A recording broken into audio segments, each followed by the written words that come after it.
5 বছরের জন্য পঞ্চমবারের মতো দুর্নীতি প্রতিরোধ ট্রান্সপারেন্সি ইন্টারন্যাশনাল বাংলাদেশ টিআইবির সাথে সমঝোতা স্বাক্ষর করেছে দুর্নীতি দমন কমিশন দুদক। বুধবার সংস্থাটির মহাপরিচালক আক্তার হোসেন এবং টিআইবির নির্বাহী পরিচালক ইফতেখারুজ্জামান এই চুক্তিতে স্বাক্ষর করেন। পরে গণমাধ্যমের মুখোমুখি হন দুই সংস্থার প্রধান। এ সময় টিআইবির নির্বাহী পরিচালক ইফতেখারুজ্জামান বলেন, দুর্নীতি বিরোধী কার্যক্রমে যৌথভাবে কাজ করা হবে। জানান, দুদক সংস্কার প্রস্তাব নিয়ে কমিশনের বৈঠকে রাজনৈতিক দলগুলো প্রায় একমত হলেও বাস্তবায়ন নির্ভর করছে রাজনৈতিক ও আমলাতান্ত্রিক সদিচ্ছার উপর। সুখবরটা হচ্ছে যে ওই দুদক সংস্কার কমিশনের যে সুপারিশগুলো আছে তার মধ্যে দু একটি ছাড়া বাকি সবগুলো সকল রাজনৈতিক দল ঐক্যমত্য পোষণ করেছে, মেনে নিয়েছে, অর্থাৎ সেগুলো বাস্তবায়নের জন্য প্রস্তুত।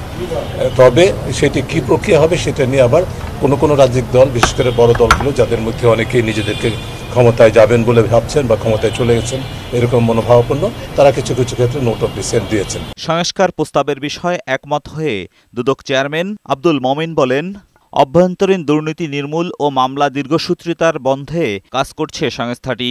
এ সময় তিনি আশা প্রকাশ করেন, সাবেক প্রধানমন্ত্রী শেখ হাসিনা সহ তার পরিবারের বিরুদ্ধে 6 মামলার রায় দ্রুত হবে। সাবেক প্রধানমন্ত্রী এবং তার পরিবারবর্গ নিয়ে যে মামলা, সেই মামলার আমাদের 6টা মামলা চলমান অবস্থায় আছে এবং আমরা আশা করছি সাক্ষ্য গ্রহণ শেষে অক্টোবর শেষ দিকে কিংবা নভেম্বরের প্রথম দিকে আদালত যেটাই বিবেচনাযোগ্য মনে করেন সেরকম রায় এসে যাবে বলে আমাদের প্রত্যাশা।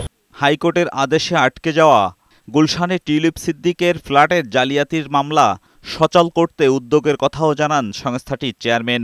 আমাদের উচ্চ আদালত থেকে একটা স্টে অর্ডার এসেছে, আমরা স্টে অর্ডারটা ভ্যাকেট করাচ্ছি, ভ্যাকেট করিয়ে মামলাটা এগিয়ে যাবে। এজাজুল হক মুকুল, বৈশাখী সংবাদ, ঢাকা।